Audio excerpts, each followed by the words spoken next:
à toutes et à tous. Je reçois aujourd'hui avec un grand plaisir Julie qui va nous raconter son expérience extraordinaire et j'espère que ça va vous inspirer et vous donner cette envie de connaître ce pouvoir. Du coup, bonjour Julie, je suis ravie de te voir enfin et puis de t'entendre et avec ton petit bout. Et Oui, du coup, écoute, je te laisse te présenter un petit peu, nous raconter un petit peu qui tu es, ton parcours et puis arriver après à ton expérience. ok. Donc je suis Julie, je suis la maman de 3 ans, merveilleux et casse-pied aussi. Euh, j'ai eu Jordan et Roana par césarienne. Jordan, j'étais toute jeune, je l'ai eu à 21 ans et Roana un peu plus âgée, j'avais 26 ans, je crois. C'était des grossesses qui ont été mises en route naturellement, sans forcer les choses, qui sont bien déroulées pour les deux grossesses en particulier de la césarienne. Et enfin, à contrario de la césarienne, pour Jordan, il s'est passé que je connaissais rien à l'accouchement. J'avais beau avoir un cercle de femmes autour de moi, ma maman, mes tantes et puis d'autres personnes qui auraient pu un petit peu me guider là-dedans. Mais bon, j'étais un peu dans un move à 21 ans, on veut faire les choses toute seule, être indépendant, savoir mieux faire que tout le monde. Je voulais réussir à tout prix. Et puis, je me suis tournée vers personne. J'ai pas été trop au rendez-vous qu'on me donnait. On était un petit peu à la rue avec son papa. Ça me passionnait pas trop, moi, ces histoires d'hôpitaux et tout ça. Mais bon, c'est une autre histoire. J'avais le but de m'amener à l'hôpital quand ce serait le moment et que ça se passerait tranquillement, naturellement, comme pour n'importe qui. Moi, j'étais convaincue que ça allait bien se passer. Et puis finalement, il se trouve que le bouchon était perdu. Donc, il s'est passé à peu près 24 heures entre l'appel que j'ai fait aux urgences pour dire j'ai perdu le bouchon muqueux, qu'est-ce que je dois faire. Et dans ces 24 heures, ensuite, j'ai commencé à ressentir les premières contractions. Donc, j'ai pris une douche, j'ai vu que ça se calmait pas. On a attendu les pompiers qu'on a appelés parce qu'on ne pouvait pas se rendre à l'hôpital à pied, c'était un peu trop loin. Et puis, les pompiers, ils venaient toujours pas. Donc, on les a appelés 3 quarts d'heure plus tard. Et puis, ils ont cru que notre appel n'était pas sérieux. Donc, on a attendu encore plus tard. Et puis, dans le camion, il y avait une pompière qui me disait, mais vos contractions, c'est pas des contractions de travail parce qu'elle me voyait pas sur le martyr, quoi. Moi, je me dis, bon, je sais pas, est-ce que je vais vraiment accoucher? Je savais pas qu'il pouvait y avoir de faux travail à ce moment-là. Donc, je suis quand même arrivée à l'hôpital et puis eux, ils ont compris que ils pourraient pas trop me renvoyer chez moi à 3 heures du matin, quoi. Ça aurait été par les moyens de l'hôpital ou faire intervenir une assistante sociale du fait de notre situation pour qu'on ait des tickets de bus, on était un peu dans la merde, quoi. Donc, le stress, l'inconnu, le fait d'être dans une grande ville, donc un grand hôpital, type usine, ils se sont dit, on va gérer les choses un petit peu. C'est mon avis personnel, mais ils m'ont un peu traité comme une vache, quoi. Personne n'a pris le temps de lire mon projet de naissance que j'avais fourni à la dernière gynécologue que j'avais rencontrée. Et, au fur et à mesure, ils ont un petit peu précipité les choses. Je pense que j'ai subi un décollement placentaire, là, la sage-femme. C'était un petit peu plus fort, mais bon, ça ne pas plus. Toutes les heures, quand elle venait, le col, il ne bougeait pas trop. Au monito, ça allait super. Il y avait pas de problème particulier, quoi. Mais bon, j'imagine que le bail n'était pas assez vite parce que petit à petit, elle est revenue. Elle m'a posé les cathéters pour au bout ça finirait mal entre guillemets.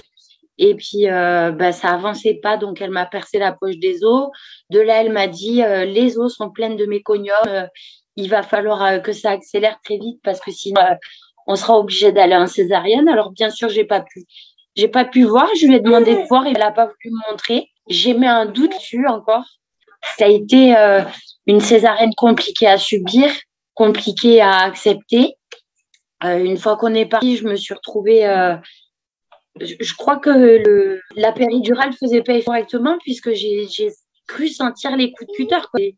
J'ai senti qu'on m'ouvrait littéralement, donc je leur ai dit. De là, j'ai été endormie et puis la petite pince mignonne, c'est que il y avait qu'une stabilité dans ma vie à ce moment-là. On pourrait croire que c'était le papa. c'était pas trop le cas. J'ai pensé à mon chien et donc partir avec mon chien, ça m'a aidé à être apaisée pour pouvoir à mon réveil accueillir mon garçon. Après, j'étais pas présente pendant ce moment-là. C'est la phrase que je dis toujours, naissance de fils, j'étais là. Donc ça a été dur. Finalement, je l'ai accepté. J'ai pu avancer dans la naissance de mon garçon et puis devenir une maman.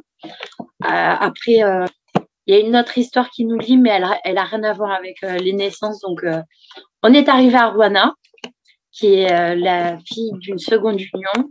C'était une grossesse très, très désirée du premier jour où elle a été dans le ventre jusqu'au jour où elle est sortie. Je savais je savais que c'était elle et je savais qu'elle venait pour me sauver d'une grande douleur que je vivais. Donc, j'ai cru très fort à cette AVAC, très fort. Je me suis rendue à tous les examens. J'ai négocié avec la gynécologue que je me suis fait conseiller comme étant très compréhensive, très à l'écoute des femmes, qui suivrait mon chemin et qui me rassurait au cours des choses. Ce qui s'est pas du tout passé parce que la gynécologue, elle apparemment, elle a pas. J'avais jamais entendu parler de mesures utérines, ça n'a pas été fait. J'avais plutôt des remarques sur il faudrait pas se mettre dans la tête que ça se passera absolument comme ça. On fera tout pour, mais vous mettez pas martel en tête quoi. Donc j'y allais un petit peu stressée. Et finalement, comme moi, ma grossesse se déroulait très bien quand même. J'avais des séances d'hypnose avec une sage-femme super avec qui j'ai eu un bon contact. Et puis finalement, à ce dernier rendez-vous d'hypnose, il y a une séance qui était très intense à tel point que j'ai fait une traction qui a duré 2 minutes. Et pendant ces 2 minutes, le cœur de Roanna s'est arrêté. Il y avait plus de bébé au monito, donc la sage-femme s'est trouvée un peu dépassée, même si moi j'étais dans mon hypnose, j'étais consciente de ce qui se passait, ça m'a inquiété plus que ça. J'imaginais que tout allait bien, si c'était reparti, c'est que tout allait bien. Et puis dans mon état, c'était difficile de me faire sous l'hypnose, en tout cas, comme j'étais bien, je me faisais pas du tout de soucis. Et donc elle m'a envoyée à la clinique, elle m'a même emmenée parce qu'elle se faisait trop de soucis et elle avait peur que je rentre à la maison et que j'esquive l'erreur médicale ou l'aide médicale, selon elle. Donc, j'y suis allée, ça s'est bien passé. Au bout de 6 heures de monitoring, il y avait problème, donc on m'a renvoyée à la maison. Et puis finalement, j'y suis retournée.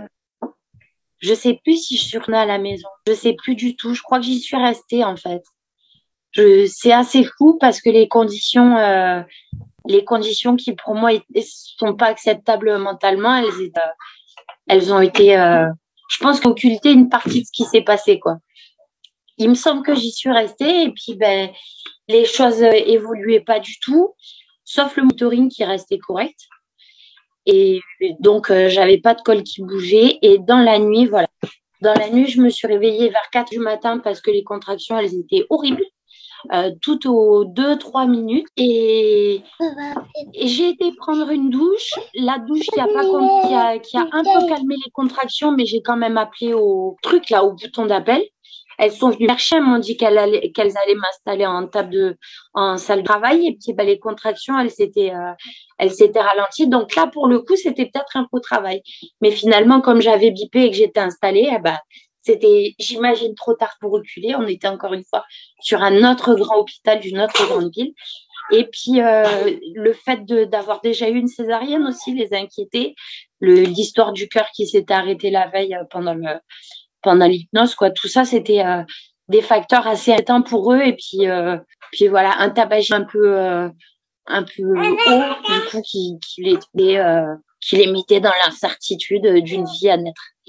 Et le travail est resté latent pendant de ces 4 heures matin jusqu'à 10 heures non, pas 10 heures. La gynécologue obstétricienne, elle est arrivée vers 5-6 heures du matin parce qu'il a fallu la réveiller pour lui dire que j'allais accoucher, quoi. Donc, elle n'était pas bien contente, j'imagine. Oui. Tu étais à quel terme à ce moment-là? 38 semaines, mais pas d'aménorrhée. Donc, j'étais à 40 semaines d'aménorrhée, je crois. C'était correct, il me semble. Hein. Et après, j'imaginais que si j'étais rentrée à la maison, tu sais, tu fais bien de relever ça parce que plusieurs fois, je me suis dit, Julie, si tu étais rentrée à la maison, que tu les avais pas écoutées, ben, bon, peut-être elle serait morte dans mon ventre, hein, puisque après, il y a eu encore des histoires d'eau pleines de méconium. Mais bon, dans ma tête, moi, je me suis dit, tu aurais dû rentrer à la maison et puis tu aurais attendu que le travail il se passe à la maison, tu serais allé, quoi. Mais j'ai pas fait ça. J'ai préféré, encore une fois, écouter le système médical qui prenait soin de moi en apparence et qui voulait que mon bien et qui appuyait bien fort sur le danger que représentait un accouchement après césarienne, quoi. Et comme, encore une fois, je n'étais pas trop renseignée, ah bah, j'ai préféré les écouter, j'ai préféré rester dans ces peurs et ces incertitudes. Et je me suis retrouvée avec une péridurale sur mon lit, impossible de bouger, des contractions qui n'étaient pas du tout efficaces puisque j'avais beau lever les jambes, même ma maman qui est arrivée un peu plus tard dans la matinée, elle m'aidait, elle faisait les positions pour m'aider, quoi. J'ai pas pu être sur le côté, j'ai pas pu m'agenouiller, je pouvais pas du tout bouger. J'étais éclatée au niveau du bassin, j'étais éclatée, il y avait plus de jambes, quoi.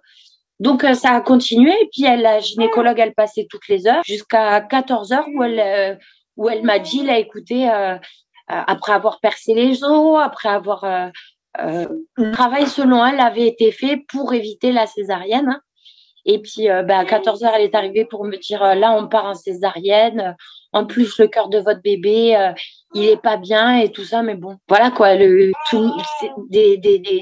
y avait pas de passage intempestieux parce que je me tirais de dire il y avait une sage-femme toutes les 5 minutes ou alors elle est venue me déranger plus que toutes les heures pour voir si le travail avançait. J'étais qu'avec ma maman, mais il y avait une part de stress liée à l'absence du papa qui, voilà, j'étais pas du tout en condition à coucher naturellement en fait.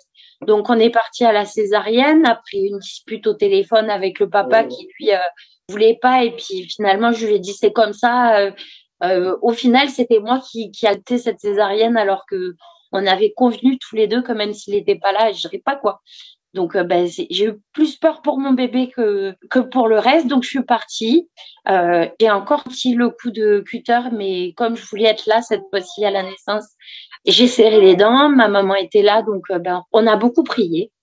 Ça a été assez intense parce que je sentais vraiment tout, et puis il fallait serrer les dents. Et puis une fois qu'elle est arrivée, ça a été un délivrement, quoi, parce qu'au moins elle était en vie et puis les choses allaient pouvoir bien avancer à partir de maintenant.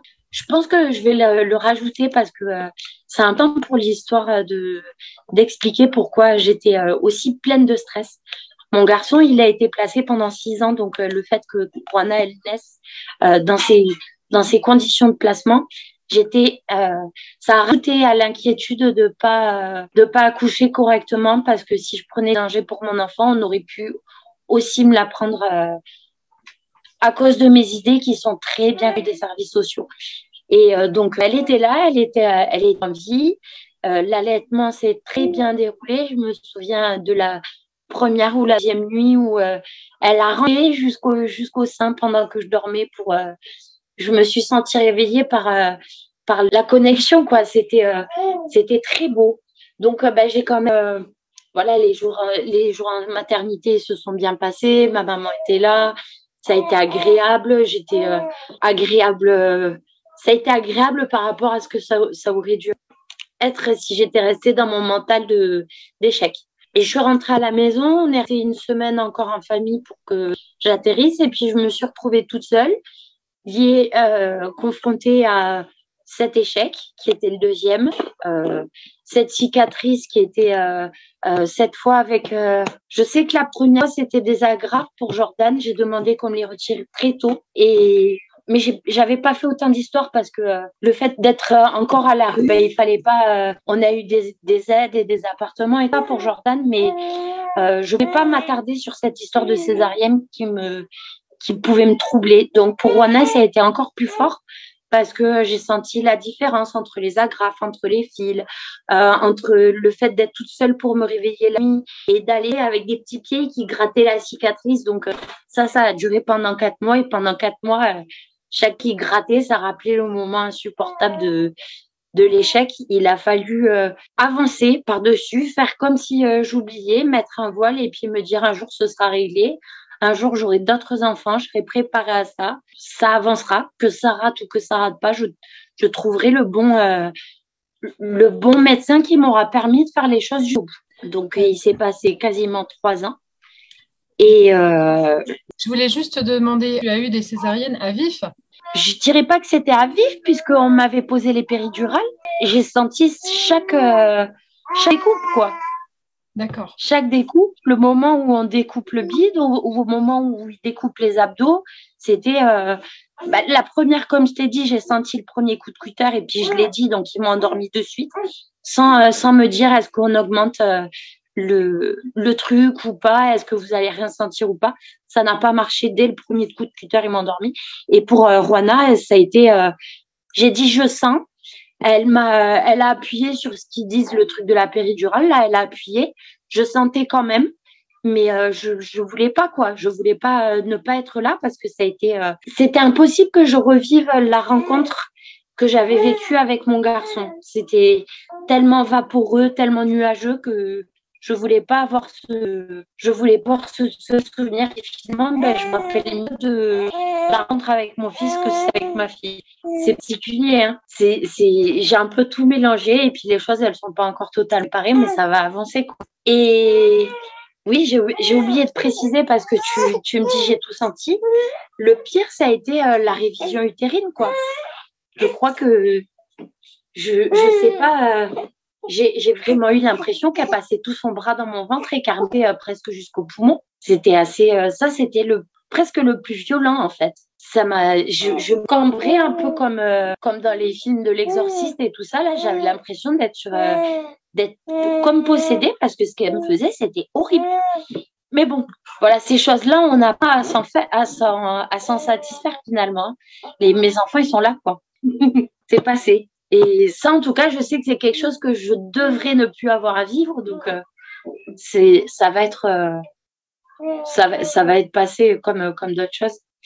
Et je suis tombée enceinte de Catalia. C'était pas une grossesse, c'était pas attendu. Je dirais pas désiré, mais c'était pas attendu en tout cas. C'était plus une surprise qu'un souhait. Donc à ce moment-là, je me suis dit qu'est-ce qu'on va faire? En plus, on était encore dans une difficile avec le bas, donc il a fallu faire avec cette nouvelle, le fait que j'avais pas fini, selon moi, d'allaiter ma première. J'étais à 2 ans d'allaitement. Puis je me suis dit, est-ce que mon allaitement va s'arrêter? Est-ce que je vais réussir à co-allaiter? Est-ce que ce que je trouve de plus grand dans la maternité va pouvoir se réaliser? Ça a été très compliqué au bout de grossesse. Impossible d'allaiter ma fille parce que ça représentait un sentiment incestueux au niveau du toucher. J'arrivais pas du tout. Alors j'ai pris sur moi au début parce que sur le forum de la Leche League, on peut lire beaucoup de conseils de beaucoup de mamans avec des situations qui sont telles que la mienne a été. Donc au début, je me suis dit Julie, tu serres les dents, et puis au bout d'un moment, ça devenait vraiment très gênant. Donc petit à petit, je la repoussais, j'ai passé l'été. En même temps, j'étais crevée comme jamais j'ai crevé pendant aucune grossesse. J'avais toujours la nausée, donc j'étais un peu une loque, quoi. Ça, plus le fait d'arrêter un allaitement sans trop le vouloir, c'était pas une grossesse, c'était pas magnifique. Et puis j'ai été au premier rendez-vous qui était hors date. J'ai été au deuxième rendez-vous qui était censé être la T2, mais cette T2, je suis arrivée avec 1 semaine de retard, donc elle pouvait pas faire les mesures justes, et puis elle était pas contente qu'on soit hors clou. Donc elle m'a dit écoutez, comme vous allez déménager, vu votre projet, elle m'a reconduite gentiment vers les confrères qui pourraient prendre le relais quand j'aurais changé de département, parce que c'est ce que j'avais prévu. Et du coup, non contente de savoir que j'allais encore avoir une fille, ça m'a un peu dégoûtée définitivement du suivi médical de grossesse. Donc, je me suis dit, à partir de là, il n'y aura plus personne. Ça va être cette grossesse, ça va se passer très simplement, sans cesse, sans conseils désobligeants ou aucune pollution, quoi. La seule pollution qu'il y aura, ce sera le papa qui se fait du souci. Et il s'est contenté, même si ça a été des fois très difficile pour lui. De toute façon, le but, c'était que j'arrive aussi à mon désir. Donc, il a tenu sa langue autant qu'il pouvait et serré les dents avec l'espoir que ça se passe. J'ai quand même quitté le cocon familial un mois avant d'aller accoucher. Je suis allée auprès de ma famille pour pour que les choses se passent bien, pour que je sois en bonne condition et puis pour que surtout il puisse y avoir du monde pour garder les enfants, parce que sinon j'aurais été à l'hôpital et il y avait personne pour les enfants et ça aurait été compliqué. Enfin, je n'avais pas prévu d'aller à l'hôpital, mais s'il y avait eu ça, il fallait être raisonnable et prévoyant dans tous les cas. Donc je me suis retrouvée en famille. Le travail s'est déclenché au jour de rendez-vous que j'avais pris 72 heures tôt avec un gynécologue. C'est un gynécologue de Tarbes sur l'hôpital de Tarbes, dont je ne me souviens toujours pas le nom et j'ai aucun moyen de le récupérer. Donc j'imagine que je vais finir par appeler l'hôpital avec ma grande timidité pour voir s'ils peuvent me donner ce nom. Et j'avais rendez-vous donc le lundi. Et au matin ou la veille, j'ai déclenché je crois que c'est la veille, j'avais déclenché le travail puisque les contractions, elles se faisaient ressentir au tout début, aux 3/4 d'heure, je crois. C'était régulier, mais pas douloureux en soi, ça m'arrêtait pas pour vivre, quoi. Donc, je suis allée à ce rendez-vous en contractant, en espérant, en croisant les doigts qu'ils s'en rendraient pas compte, qu'ils me diraient pas, mais là, vu votre dossier, il vaut mieux revenir demain pour accoucher, pour ceci, pour cela. J'ai croisé les doigts. Je me suis dit peut-être qu'en faisant bonne figure, il s'en apercevra pas ou que le rendez-vous se passera suffisamment vite pour que ça passe pas, quoi. Et il n'y a pas eu trop de contractions et puis j'ai pu bien serrer les dents, j'ai pu bien cacher l'apparence. Mais le gynécologue a compris à la vue du dossier en expliquant que voilà, j'étais en tentative d'AVA2C avec aucun suivi, avec même pas une prise de sang au cours de toute la grossesse, que ça allait être un petit peu compliqué. Donc, il a joué le jeu. Il m'a dit, écoutez, on est quand même à 39 semaines d'aménorrhée, je crois, il me semble, hein, je suis pas sûre de moi. Il faudra quand même vous dire que nous, on a des protocoles, que si vous voulez être prise en charge correctement, il faudra à minima accepter une césarienne programmée pour la 40e semaine de grossesse. Donc, j'ai dit oui, d'accord, mais la date la plus tard possible, parce que pour moi, il est absolument impossible d'accoucher autrement que naturellement. Donc, si vous me voulez pas, ce sera à la maison et puis tant pis. Et si vous me voulez, tant mieux et ça se passera bien. Il était plutôt cool, quoi, parce que à la première rencontre, j'ai l'impression que c'était une rencontre comme du destin, parce qu'on s'attendait pas du tout les deux à ce discours, ni l'un ni l'autre, mais on a accepté la position de chacun. Et du coup, c'était quand même un rendez-vous qui était serein, qui était une marche de plus, je dirais, autant pour lui que pour moi. Et il m'a proposé de faire une échographie. Il m'a dit, on est d'accord que je vous fais pas une échographie trop poussée, c'est juste pour voir si votre bébé il est bien positionné. Je pense qu'il s'est dit peut-être que si la tête est en travers, j'aurais un argument de plus pour la faire revenir dans ses idées. Mais bon, c'était bien engagé, quoi. Il n'y avait pas de souci. Et puis, il m'a dit, vous voulez pas d'auscultation? J'ai dit, c'est hors de question. Peut-être qu'il m'a grillé dans le fait que j'étais en travail. Je sais pas. Mais il m'a laissé repartir comme ça. Il m'a dit, vous rappelez demain matin pour prendre un rendez-vous pour une césarienne programmée. Et puis, à partir de là, on verra. Et je suis rentrée, ça se passait bien. Les contractions, elles ont quand même continué à durer et puis à se raccourcir, quoi, jusqu'au milieu de la nuit, où c'était tellement intense que le stress m'a déclenché un petit saignement de nez d'abord, et puis un gros saignement de nez ensuite, une fois que j'allais à la douche, parce que l'application, comme je me souviens l'avoir écrit, elle me disait là, il faut aller à l'hôpital, là, il faut aller à l'hôpital, il faut aller à l'hôpital. C'était le grand truc. Et je pense que en voulant m'aider, en voulant me dire, Julie, t'es proche du but, je me suis mis toute seule une grosse barrière de stress. Bon, avec le recul, je me dis, j'étais dans la chambre, c'est une grande, grande maison familiale. C'est une chambre qui m'était prêtée avec du parquet. J'avais aucun matériel, pas de tapis, pas de drap, pas de rien. Et quand j'ai vu ce que c'était réellement l'accouchement, je me dis quand même, vu comme j'en ai chié, comme j'ai crié et comment ça a fait flacasse au sol, ça aurait été un petit peu chaud en pleine nuit de réaliser les suites d'accouchement avec les deux enfants à côté dans la même chambre. Donc, c'est bien ce qui s'est passé finalement. Mais il y a eu cette application qui me rappelle l'ordre, quoi. Judith, tu veux quand même, voilà, d'un côté, j'étais pas totalement dans le naturel puisque je m'aidais encore de support, quoi. Et je suis allée à la douche en me disant, s'il faut, si quand bien même tu dois te rendre à l'hôpital, tu vas quand même te doucher, tu vas essayer un maximum de ralentir les contractions. Là, le saignement de nez était tellement intense que des règles par le nez, quoi. Alors je me suis dit bon, je vais pas m'écrouler en accouchant dans la cabine de douche. On va pas alerter toute la petite famille, mes grands-parents, ma maman, ma sœur, mon papa qui était avec sa rage de dents juste dans la pièce au-dessus. Ils se sont tous fait du souci au moment où j'étais dans la salle de bain déjà. Puis j'ai dit bah là on va plus prendre de risques, on va y aller. J'ai appelé la maternité. Ça faisait 2 minutes que j'étais en route. Il y avait plus de saignement de nez. Les contractions étaient plus aussi douloureuses. Elles se sont même ralenties. Donc ça jouait là-dedans, ça jouait vraiment. On y va, on y va pas, on y va, on y va pas. La tête a beaucoup joué. Je suis arrivée là-bas en pleurant. J'ai rencontré la sage-femme, mon héroïne.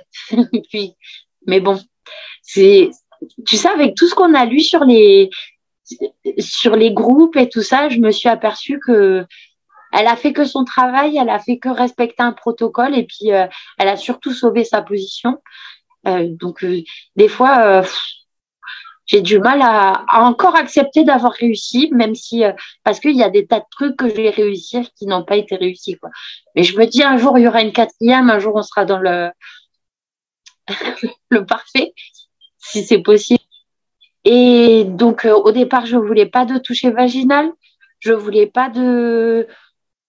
juste négocier, rentrer chez moi, fumer une cigarette, surtout pas appeler le médecin de garde, voir si les contractions se raccourcissaient, si au moins au monito ils étaient rassurés. Puis finalement, elle m'a dit, voilà, il faut au moins faire une prise de sang. Donc j'ai accepté. Je crois que si j'ai accepté la prise de sang. Et de là, quelques temps ont passé, mais bon, au monito, les contractions, elles étaient toujours elles se sont remises correctement, quoi. J'étais en travail. Elle a continué à venir essayer de négocier plusieurs fois avec moi que je vais pas partir en me disant qu'il faudrait que je signe une décharge une fois que je serais bien au fait des risques que je prenais, il y avait énormément de tentatives d'AVAC où on finissait en rupture et que ça, on n'en parlait pas beaucoup. Donc, du coup, nous, on n'était pas bien au courant des risques qu'on prenait et tout ça. Heureusement, j'ai quand même appuyé sur le dos en sachant que c'était impossible. Et puis, j'étais trop dans mon nez. C'était hors de question que j'arrive à l'hôpital pour qu'une troisième fois, on m'impose quelque chose qui était possible sous leur surveillance. Une rupture utérine, elle serait arrivée, mais ils étaient là. Donc, je pense que j'ai accepté l'hôpital, surtout dans ma tête. En tout cas, j'ai accepté le risque de cette rupture utérine en allant à l'hôpital, en me disant si elle y est, s'ils avaient raison, j'aurais été pour qu'ils me sauvent la vie. Donc, c'était à ce moment-là, c'était OK. Et puis, il y avait quand même le poids de césarienne, quoi. Elle était dans la certitude qu'on partait en césarienne, puis elle a appelé le gynéco de garde qui est arrivé, je sais plus du tout à quelle heure, pour me dire vous êtes une sacrée coquine, en me faisant un bon petit clin d'œil. Et puis je me suis dit, mais qu'est-ce qu'il me fait celui-là? Pourquoi il vient me chicaner alors que de 6 heures plus tard, il était en train de me dire avec moi ce serait césarienne programmée, quoi. Quoi, un livre? Quoi? Pourquoi? Qu'est-ce que vous me dites? Mais il m'a dit, s'il ne bouge pas d'au minimum 1 centimètre toutes les heures, dans 6 heures maximum, on part en césarienne programmée. Ah, d'accord. Il m'a dit, mais en attendant, je vous laisse tenter le coup. C'est pour ça que j'ai pris mon livre. Si ça se passe bien, on déclenche, tous les feux sont au vert pour que ça se passe bien. Donc, je me suis retrouvée dans un vrai ascenseur émotionnel. Il arrivait pour me césariser et puis finalement, il m'autorise à pas être obligé de signer une déclaration de sortie, pas être obligé de me rajouter du stress. Il a joué le jeu avec moi. Donc, je me suis retrouvée avec une bonne effet d'ocytocine. Les contractions, elles ont été... et le travail se passait bien, le col bougeait bien. Je suis montée sur le ballon à un moment donné parce qu'elle m'avait juste posé les aiguilles, quoi, pour au cas où si on devait me mettre le riz ou le rachis. Parce que c'était accordé que j'ai même pas de péri. Ça a été... je sais pas comment ça se fait, ça. Elle m'a pas dit on vous met une péri ou pas une péri, comme vous partez sur du naturel et que m'a dit vous voulez pas ça. Je dirais que c'est une des petites victoires même pas demandées, quoi. Et donc j'avais ces aiguilles, mais comme j'ai accroché au monitoring, je pouvais pas beaucoup. C'était pas un monitoring mobile, donc j'ai pas pu beaucoup marcher dans la pièce, mais ça s'est bien passé quand même. Ça a été malgré le fait du ballon qui a rien fait avancer du tout, même raccourcir. Ça a bien, elle est venue, elle m'a fait. Ah, j'ai plus de terme. Les aiguilles là, les aiguilles de l'acupuncture. Ouais, l'acupuncture, elle m'a posé plusieurs aiguilles au niveau des pieds pour que ça aide à raccourcir, quoi. Et tout ça, ça a marché. Il y avait que la poche qui perçait pas, donc elle m'a mis aussi dans une position pour tenter de faire éclater la poche. Ça a pas marché non plus, mais il y avait quand même le besoin que cette poche éclate pour que les contractions soient plus efficaces. Donc les choses ont été forcées. Et elle a fait venir sa collègue qui a mis une main dedans pour tenir le cordon pendant qu'elle laissait les os s'évacuer. Là, même si j'étais consciente de ce qui se passait, bon, moi, je voulais vraiment accoucher par voie basse, quoi. Donc, je me suis laissée faire pour des tas de choses qu'à la maison, j'aurais serré les dents et puis je me serais dit, bah, ça se passe comme ça, c'est comme ça. Et donc, j'ai accepté. Le liquide était clair. Il n'y avait pas de méconium. Il n'y avait pas, alors que j'ai mené, même si c'était une grossesse avec beaucoup de nausées et beaucoup de fatigue, elle a été, par exemple, au niveau du tabac, je me suis pas plus contrôlée que pour les premières grossesses. J'ai autant marché, si c'était plus. J'ai mangé exactement les mêmes conneries, exactement.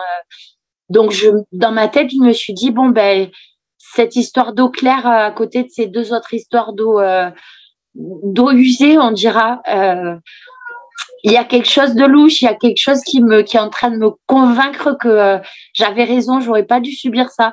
Donc je me suis dit, Julie, poursuis, quoi. J'ai poussé les contractions à leur paroxysme, hein, parce qu'elles étaient hyper violentes. C'était des contractions par le dos, je crois. Donc je pense que les vraies contractions que j'avais pas connues jusqu'alors, puisque j'ai pas eu le temps de les vivre pour les autres accouchements, c'était un peu la surprise. Mais bon, je me suis dit, bon, ben c'est ça, on va supporter, quoi.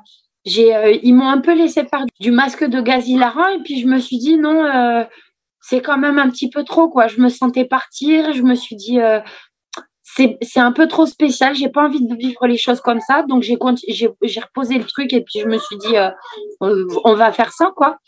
Je me suis mis debout quand c'était le moment parce que ben on était prête pour pousser et puis il y a eu une poussée dirigée. Au départ, dans ma tête, c'était pas prévu qu'il y ait une poussée dirigée, mais avec 2 sages-femmes à côté et le papa en face qui est avec son manteau sur la figure parce que lui, il était là pour m'accompagner, que je sois pas toute seule. Donc, et en plus de ça, il avait sa rage dedans. C'était super drôle cette situation, mais bon, il était là, vas-y Julie, quand on se souvient, je me dis c'était vachement dangereux. Du coup, je faisais attention à toutes les choses auxquelles j'avais pas envie et qui finalement se sont passées quand même.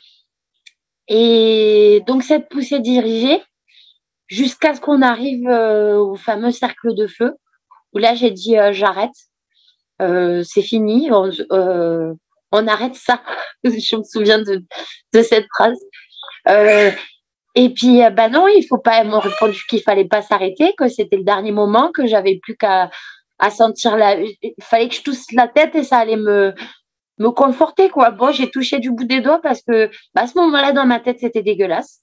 C'est drôle, hein, tout se mélanger. Alors que dans mon esprit, si j'avais réussi mon accouchement, j'aurais même tenté à ce que ce soit un accouchement orgasmique et tout ça. J'étais dans des délires hyper hauts, quoi. Puis rendu en salle d'accouchement, on n'est plus dans les mêmes conditions, plus dans les mêmes perspectives, quoi. Donc, il y a ce cercle de feu. Et puis, je me suis dit, là, Julie, si tu pousses pas, si les choses, elles se bloquent autour du cou, ou alors que je savais que qu'elle s'arrêterait pas de vivre, qu'il y aurait pas de soucis et tout ça, je savais au fond de moi toutes ces choses, mais je me suis dit, Julie, si tu bloques, ils vont sentir la couffe et puis tu vas partir, ça va se finir à la ventouse ou ça va se finir ben c'est la peur qui m'a fait pousser et puis au bout de 2 fois, j'ai tout déchiré, quoi. Ça a été je dirais pas tout déchiré parce que c'était pas une grosse déchirure, mais voilà, j'ai senti le petit corps qui est passé. Et puis c'est je sais pas si on peut décrire, mais chaque partie, chaque épaule, d'autant que c'est tellement rapide que c'est pas descriptible en fait, hein, mais on sent le moule du bébé qui. Oui, voilà, c'est comme la pâte à modeler qui se démoule. Donc bah, à ce moment-là, j'ai réalisé que j'étais en train d'accoucher, de réaliser ce qui avait à être réalisé. Donc, ça a été un gros pansement tout de suite. Je me suis retrouvée avec ma petite qu'on m'a donnée comme ça entre les mains, emmêlée dans les fils de monitoring, avec le cordon qui était enroulé autour. C'était et puis prête à glisser surtout parce que tout était sur le sol. Elles m'ont demandé de plus bouger pendant 2 minutes pour pouvoir tout nettoyer. C'est là que je me suis rendu compte, heureusement que tu n'as pas fait ça sur le plancher à la maison. C'était drôle. Et qu'il fallait pas glisser, il fallait pas lâcher le bébé, il fallait réaliser. Mais je la regardais et puis c'était top, quoi. On s'est retrouvés allongés, j'avais plus de pensée de tout ça et puis ben on s'est remerciés. Je voulais tellement que ça se passe bien que j'ai voulu un peu forcer la chose pour la mettre au sein, mais bon, elle était oxy, la pauvre, hein. Ça a été peut-être un petit peu vite pour elle, donc elle a un peu pleuré au début et puis après, ben, il a fallu, je crois qu'il s'est passé quelques minutes, je sais pas exactement, mais elle m'a dit maintenant il va falloir faire sortir le placenta, donc j'aimerais couper le cordon. Je lui ai demandé s'il avait arrêté de battre au minimum parce que je me suis dit, vu comment j'ai déjà bien abusé de la gentillesse, je pense on n'est pas près d'une offre de placenta lotus. C'était pas, je me suis dit, n'en discute même pas. C'était pas le bon moment.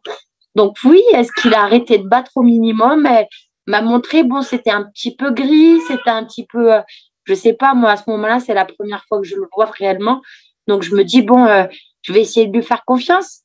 C'est elle qui a été là du début jusqu'à la fin. Donc si je lui fais confiance, elle a compris dans quel move j'étais à peu près. Donc j'imagine qu'elle va essayer de me satisfaire, quoi.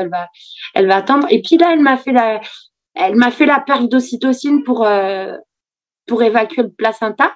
Et c'est au moment où j'avais le liquide qui coulait où j'ai senti le froid qui coulait dans le truc, qu'elle m'a dit, j'ai pas le choix, c'est obligé, c'est pour la délivrance, vous verrez, au moins ça ira plus vite et tout. Bon, j'ai pas pu trop négocier, quoi. À ce moment-là, c'était pas, même ils avaient pas prévu que je négocie ça, quoi. Donc, bon, ben, le placenta, il a été sorti. Pour la première fois, j'ai pu le voir parce elle me l'a montré, toutes les coutures, tout allait bien. Donc, malgré un AVA2C, pas besoin de partir en révision utérine ou enfin des trucs qui n'auraient pas dû m'être foutus de toute façon, je pense, vu vu mon âge et vu ma bonne condition, quoi.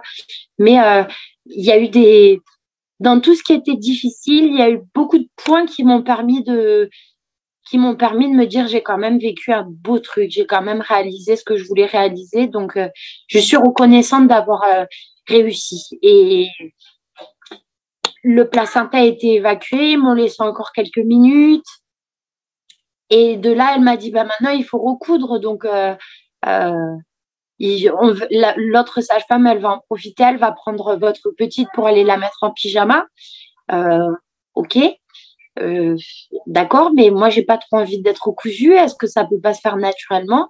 Donc, elle a touché, puis elle m'a dit, voyez là où j'ai mon doigt, enfin, vous sentez plutôt, et ça pulsait, quoi. Elle m'a dit, ben, je suis juste à côté d'une veine, donc si vous laissez cicatriser tout seul, la veine, on peut prendre le risque que la veine, elle pète et que ça soit grave, quoi. Donc, je me suis dit, bon, elle a raison, je vais accepter, je vais me laisser recoudre. Je pense qu'il y avait plus de tolérance à la douleur à ce moment-là parce que cette fois-ci, le masque à gaz, j'ai peut-être vidé la moitié de la bouteille en oubliant totalement les émissions que j'avais vues un mois plus tôt avec des nanas qui restaient collées au plafond avec ce genre de truc, quoi. Mais la douleur, elle était... je fermais les cuisses alors que je sentais rien, quoi, parce que juste le fait de ressentir dans mon aura, peut-être, hein, je sentais qu'elle rentrait dans mon champ, donc j'étais bloquée, je voulais plus qu'elle me touche, et puis finalement, j'entendais le bébé pleurer derrière, je me disais, Julie, tu réussis tu réussis à accoucher naturellement, et puis tu laisses ton bébé être manipulé par des personnes qu'il ne connaît pas, et puis tu vas laisser vrai parce que tu peux pas souffrir 5 minutes pour la cousu. Donc, j'ai continué avec ma bonne, j'ai senti partir, donc j'ai arrêté, et puis à ce moment-là, les derniers fils, j'ai récupéré mon bébé. Je suis restée 1 heure comme ça, et puis voilà, la rencontre était en place. Le beau moment était le plus parfait. Je crois que j'avais encore de la batterie, hein, il me semble, sur le téléphone, donc j'ai pu te mettre au courant, je crois. Je sais plus si j'ai pu te le dire dès que c'est arrivé. J'ai dit au papa, j'ai dit à une de mes meilleures amies, je crois, et puis on est monté en chambre où on a dormi, où le séjour a été, même si on prenait beaucoup soin de moi, ça a été horrible parce que je voulais retrouver mes enfants, parce que j'ai pas pu les voir à part 10 minutes, et que ma maman s'est fait virer parce que avec ces histoires de Covid, c'est une personne pour accompagner. À ce moment-là, c'était une personne pour accompagner. Donc, il n'y avait que lui qui avait le droit de venir, mais entre sa rage dedans et son travail, mon papa, il ne pouvait pas se déplacer avec mes petits, quoi, c'était compliqué. Et c'est ma maman qui est venue. Alors, elles ont un peu poussé le chic en venant avec la tata aussi. Et du coup, ils étaient trop nombreux dans la chambre. Je suis restée 5 minutes, 10 minutes avec mes petits pour leur présenter leur petite sœur. Et puis, sur 4 jours, c'est le seul moment où je les ai vus, où j'ai pu être rassurée, les rassurer eux que je les avais pas abandonnés une nouvelle fois, que tout se passerait bien, quoi. Et tous les jours, j'ai négocié en pleurant qu'on me laisse sortir. Tous les jours, on m'a expliqué que si j'avais pas de rendez-vous pour le PRA, pour le suivi PRA, si j'avais pas de rendez-vous avant de sortir, ils me laisseraient pas sortir, ou alors ils feraient une note aux services sociaux par rapport au fait que j'étais pas dans les clous. Donc, moi, avec mon histoire, ok, j'ai continué à pleurer, mais j'ai quand même fait ce qu'on me demandait. J'ai noté les allaitements. Voilà, hein, à chaque fin de journée, je marquais la tétée à telle heure, à la tétée à telle heure, à la tétée à telle heure. Et puis, qu'importe si c'était pas la bonne heure ou si c'était pas vraiment. Moi, je me suis dit, je vais leur marquer ce qui les a. Pour tout le suivi, je vais leur. Et le séjour en maternité, il s'est fini. Je suis quand même rentrée. Hein. Allaitement bien, couche bien, retour de maternité bien. Et puis, maintenant, j'ai réalisé ce que je pensais être le plus naturel au niveau de la maternité, même si tout s'est pas passé complètement physio et complètement dans le respect du bébé et de la maman. Ça s'est bien passé. J'ai réussi à accoucher par voie basse après 2 césariennes. Et c'est un gros pansement sur le fait que je suis capable de le faire. sur le fait que mon bassin n'est ni étroit, ni trop petit, que peu importe la position de mon bébé, je sais que je peux y arriver puisque dans ton récit à toi, c'était possible de le faire même à l'envers. Donc, je me suis dit, voilà, ça fait aussi partie des choses qui sont pansements de se dire, c'est possible dans un sens, c'est possible dans l'autre. Ça a été prouvé. Je me le suis prouvé à moi-même. Donc, si ça doit réarriver, tout ce qui aujourd'hui sont des petits post-it, voilà, couper le cordon ou pas couper le cordon, faire un placenta lotus ou pas faire de poussée dirigée, toutes ces petites choses-là, c'est des post-it qui pourront être levés et puis tant pis, hein, si ça n'arrive pas, ça pourra être levé à une prochaine grossesse peut-être, mais aussi, et c'est important de dire, on passe par une césarienne ou plusieurs, qu'on est moins capable au niveau de l'accouchement. Je ne sais pas comment expliquer la phrase. Je dirais que au final, c'est pareil. Accoucher naturellement ou accoucher en césarienne, ça fait pas moins une maman dans un cas ou dans l'autre. Finalement, c'est les suites. C'est la maternité qu'on met en place avec son bébé. Et la douleur, émotionnellement, elle reste la même. Le suivi postpartum, il reste les conditions du postpartum. Si on est vraiment dans son but de materniser comme on l'entend, c'est les mêmes. On reste une maman. C'est pas complètement fini si on a, enfin, moi je sentais que c'était pas complètement fini d'accoucher par césarienne, mais c'est des accouchements quand même parce que finalement les trois ils ont pleuré pendant des mois. Les trois, ils m'en ont fait des nuits blanches. Les trois, ils m'ont fait des jets de purée, des cacas dorés. Donc, finalement, c'est la même chose. C'est que l'étape pour y passer qu'on peut soigner ou pas, peut-être. Ça dépend du chemin qu'on a envie d'avoir. Mais ce qu'il faut chercher, c'est à être heureux pour soi et à beaucoup, beaucoup, beaucoup, beaucoup s'aimer. C'est un travail qu'il faut faire tous les jours, même si je ne suis pas la première, et très loin de là, hein, je ne suis pas la première à m'aimer par-dessus tout. Il faut être reconnaissant envers soi d'être arrivé là où on est arrivé, de chaque petite réussite qui sont bien plus grandes que des gros échecs. Une réussite pour 3 échecs, ça fait largement le travail. Parce que les échecs, finalement, par exemple, comme dans le passé, on ne se souvient pas des mauvais souvenirs qu'on a eus, mais on se souvient des beaux souvenirs. Et c'est ça qu'il faut, c'est de ça qu'il faut se construire, de tout ce qui est beau et pas de tout ce qui est mauvais. Parce que c'est en restant dans un bon esprit que les choses elles vont bien se passer. Et justement, c'est en étant dans cet esprit qu'on est la bonne maman qu'il faut pour ses enfants. Je ne sais pas si je suis arrivée au bout de la première émotion que je voulais délivrer en disant tout ça. Mais si, je pense que tout à fait. Après, les échecs, j'ai envie de dire que les échecs, c'est aussi ce qui nous fait grandir. C'est ce qui nous permet de vouloir en savoir plus. Et c'est ce qui nous permet aussi de nous informer et puis de vouloir nous dépasser, en fait, aussi. Et ce que j'avais envie de dire, parce que bon, forcément, bah oui, moi je sais déjà, mais j'avais quand même envie d'insister là-dessus, c'est que tu nous parles justement de cette graine que tu as semée avec ce gynécologue et qui a germé.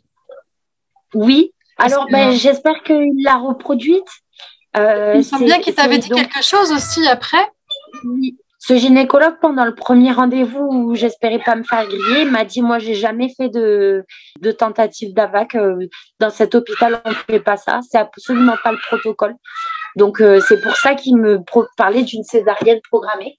Et quand il est arrivé, pareil, il m'a dit, voilà, je vais vous laisser faire, mais j'ai pas du tout l'habitude. Et puis, c'est une fois qu'il est passé en chambre, la veille ou l'avant-veille, avant que je quitte la chambre, qu'il est venu me voir pour me dire que voilà, j'étais la première et dans l'hôpital et dans sa carrière à qui il laissait réussir un accouchement naturel après césarienne. Et il m'a dit merci. Et il m'a dit, voilà, je referai l'expérience si tant est que les mamans soient au minimum aussi têtues dans leur volonté. Mais voilà, pas dans le. Il m'avait dit en espérant que toutes elles chercheront pas à mettre leur vie en danger, quoi. Et j'ai senti qu'il voulait y aller à tâtons. Donc, je lui ai souhaité une bonne chance et puis voilà, j'aurais aimé avoir un plus gros retour par la suite, mais les choses, elles se font dans la vie et puis un jour, on tombe sur les événements qui doivent se faire, hein. Donc voilà, il faudra que je trouve ce nom pour toi quand même. Merci beaucoup parce que je pense que montrer autant de détermination face au personnel médical et puis justement d'avoir ce gynécologue qui a fait un peu comme Michel Audin en mode je me mets en retrait dans un coin et puis je laisse faire, je suis à l'oreille. Eh ben, c'est génial parce que voilà, tu as semé une graine qui a germé dans son esprit et qui va très certainement aider de nombreuses femmes dans sa carrière à lui, mais peut-être même aussi dans l'hôpital où finalement il n'était pas titulaire. Donc, du coup, ça a permis de faire, voilà, avec une graine, voilà, ça a germé à deux endroits, quoi. C'est quand même génial. Donc, donc voilà, je trouve que c'est vraiment extraordinaire et puis tu es une femme extraordinaire. Merci Perrine. Mais je pense que je suis pas passée par le détail. Comment je me suis convaincue que c'était possible? Parce que c'est vrai que j'ai rappelé que je connaissais ton récit au moment où ça m'est arrivé, mais sans les réseaux sociaux, j'aurais peut-être ouvert des livres, mais les livres ils m'auraient juste plus convaincue.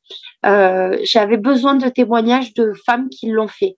J'ai été d'abord sur des groupes où ça parlait ma grossesse en folie, nanani, nanana. Donc, j'ai exposé un petit peu mon point de vue et puis j'ai été bien renvoyée sur les rods. Et puis, je suis tombée sur ce témoignage d'un AVAC 7C, je crois. Je sais plus si c'était en France ou pas en France alors.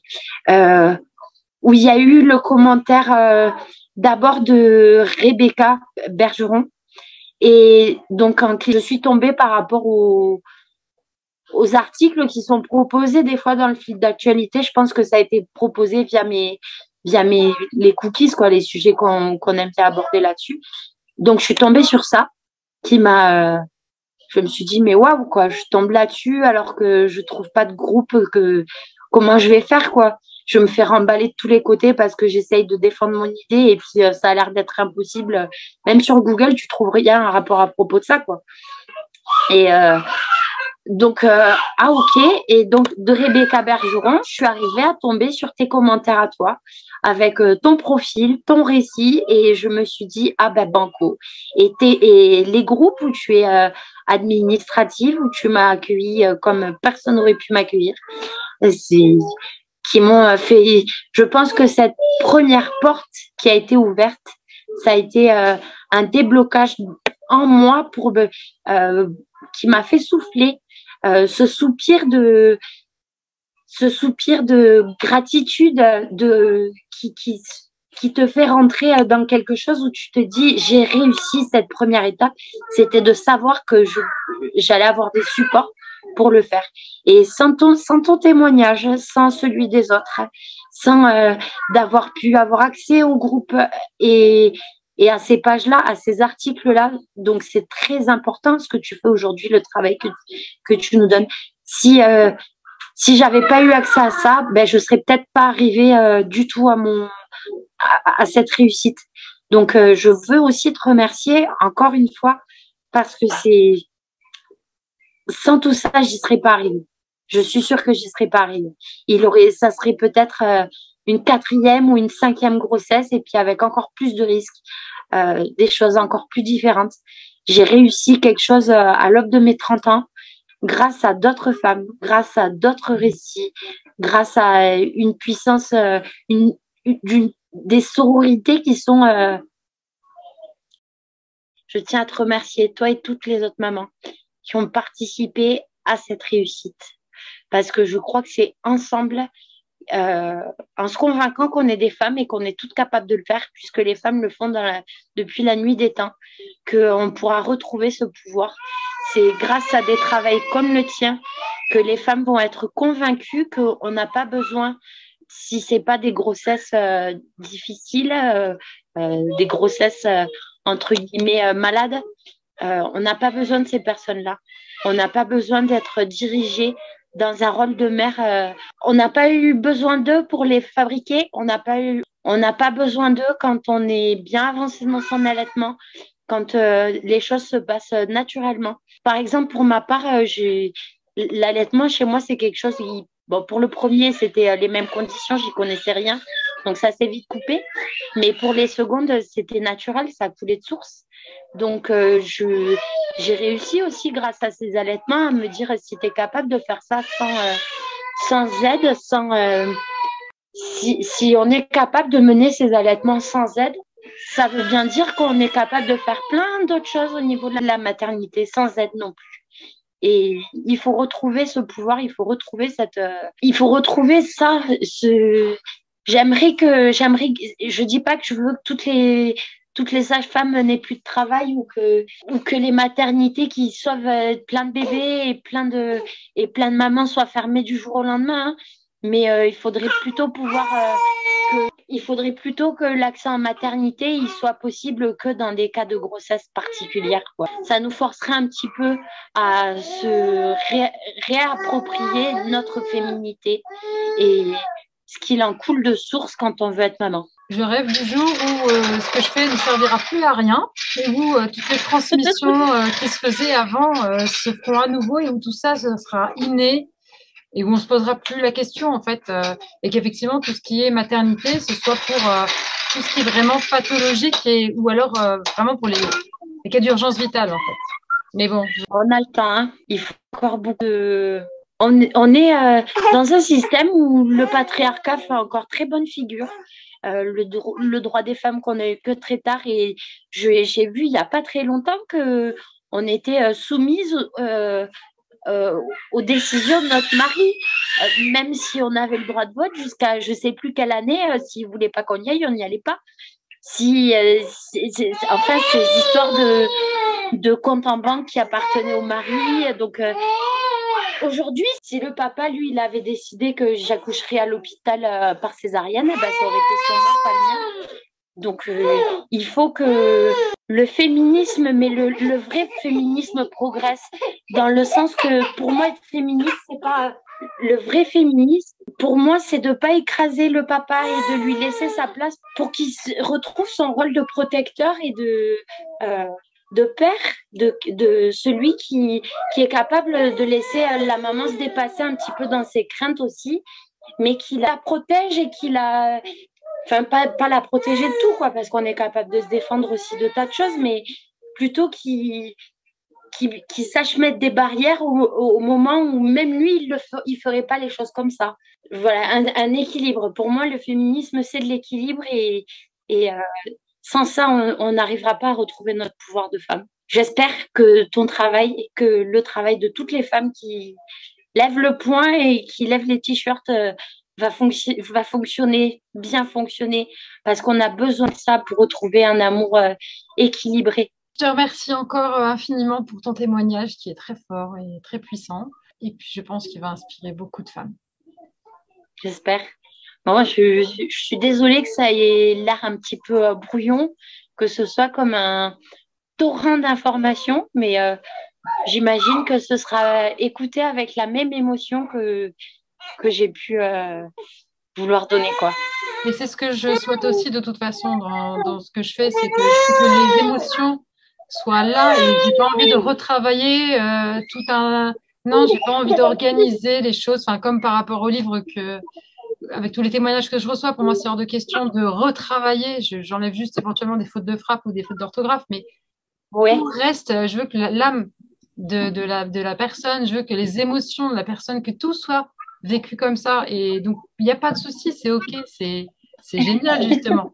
C'est génial. Ouais. C'est ça en fait aussi que les femmes attendent et je pense que comme toi, c'est ça aussi que j'aurais voulu pouvoir entendre ou lire des témoignages de femmes, tout simplement des témoignages positifs de femmes qui l'ont fait et peu importe la forme, peu importe, voilà, c'est riche d'enseignements et le fait que les émotions soient présentes, c'est encore plus fort. Merci beaucoup. Merci beaucoup. Je t'en prie. Et du coup, bah, écoute, je te souhaite une bonne journée et donc à très bientôt. J'espère que ça vous aura plu et à très bientôt pour Oui. de nouveaux épisodes. Merci beaucoup, Perrine. À bientôt.